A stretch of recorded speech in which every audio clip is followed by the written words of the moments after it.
Hello and welcome back to the new year. It is time for our next New Year tarot reading.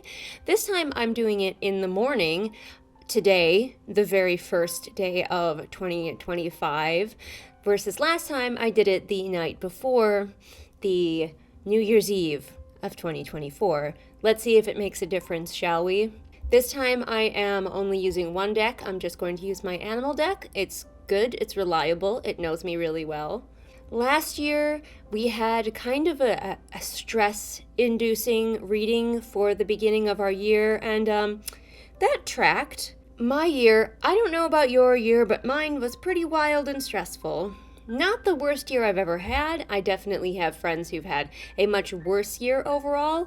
It was just that for me, 2024 went by in a blur. It was just a constant motion, constantly feeling like I was behind, like I wasn't getting enough done, that it was just non-stop deadlines, and I was meeting them, but I never got a chance to stop and breathe and enjoy 2024. If you asked me anything that happened in 2024, I probably couldn't tell you.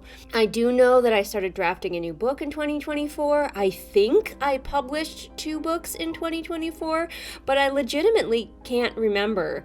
I know that I published at least 1, but like I said, everything is just a blur in 2024, so let's hope that our 2025 maybe slows down a little bit, at least for me. Go ahead and mention in the comments how your year went if you would like to. Maybe you had a really good year, or if you've had a terrible year, feel free to mention that in the comments. We can commiserate together and hope that 2025 is better. But now let's go to Julian in the field to get our reading for the year. So this New Year's morning, we are trying a spread that I found on mywanderingfool.com. It is just called the New Year's Tarot Spread. I'm sorry if I bump the camera because I'm kind of going to be at a weird angle from the camera, but let's get started. Our first card in the middle here, 2 of Pentacles. That is our main theme of the year. Second slot, Judgment, upright. In the third slot, we have the Moon. Third slot is talents you will be expressing this year. Fourth spot, Knight of Wands.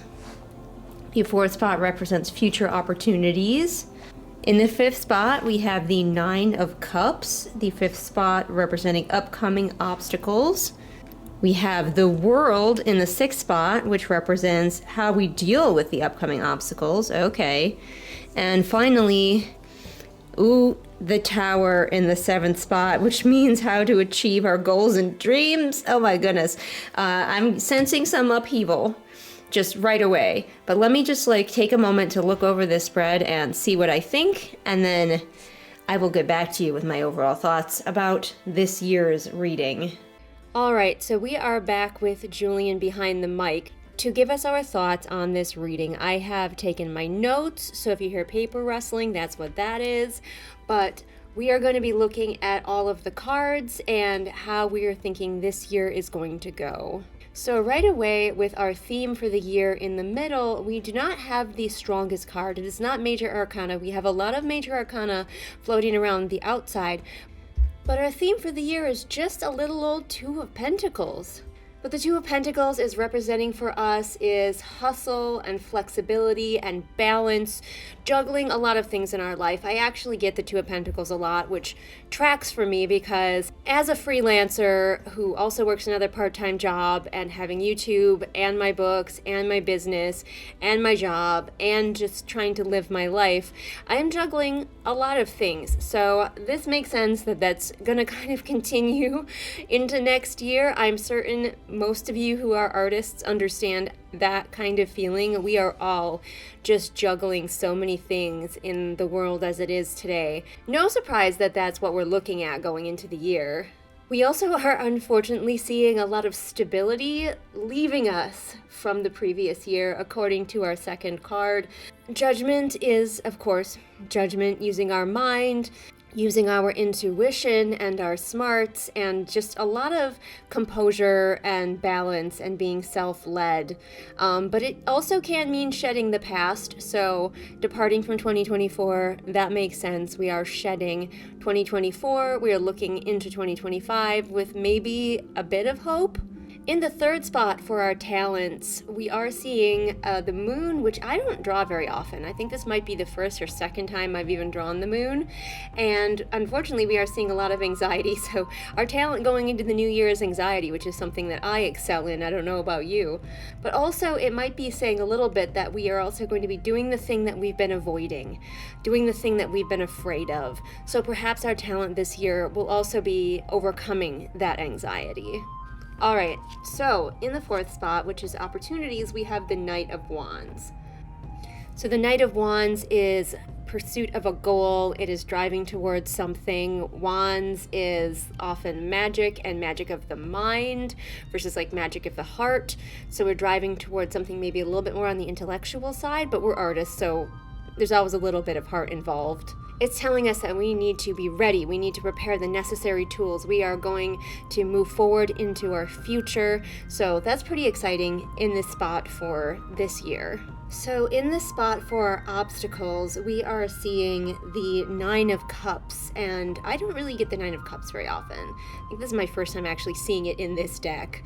So as an obstacle, I'm seeing it as that we perhaps need to watch out for overconfidence, for getting too bogged down in like what we can do and how we can succeed, and sort of forgetting the process. And we need to remember to enjoy and follow the bliss in the process instead of focusing on the triumph and the goal. And a reminder that the success can be temporary, so we need to remember what about the process keeps us excited and keeps us moving.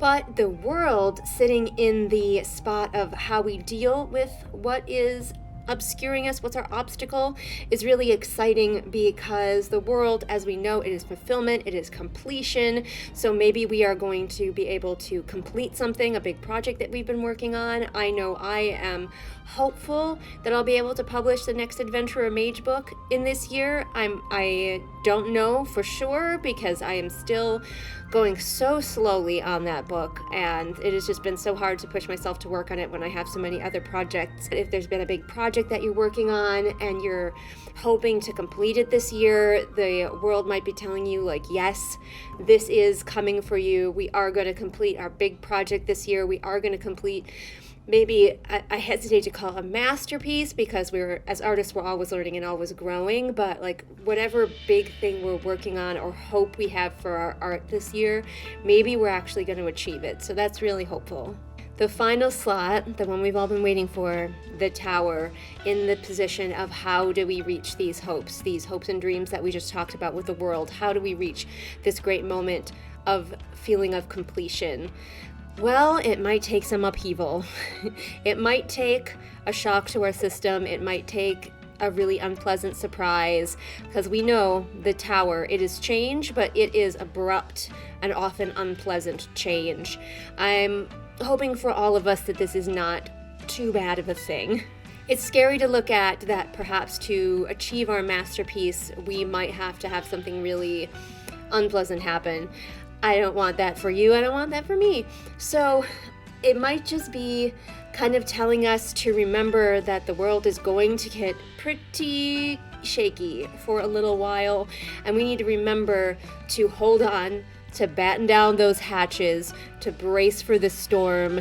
There's also the message of this too shall pass within the Tower. So even as things may be looking rough and a little stormy, just hold on to the very foundation of your foundations and your friends and loved ones who can help you through it. And hopefully we will then achieve that goal of that fulfillment and that completion that we saw with the world. So that is my reading for you for 2025. Please comment below and let me know if that resonated. Now I get to try and put all of my messy video together, because let me tell you, this video has been chaos. This video, just trying to put this together this morning, has been chaos.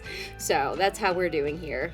But I'm going to try to put this together for you and get this out for you ASAP, and I hope that all of you have a most excellent 2025, or at least as excellent as we can make it, because we have a lot of challenges coming our way. Don't forget, I have another channel, my main channel, where I talk about books and writerly things. So if you somehow found this channel before you found the main channel, go ahead on over and check that out. If you're an artist, if you're into writing especially, or books, go on over and check that out. And otherwise, I'll see you in a month.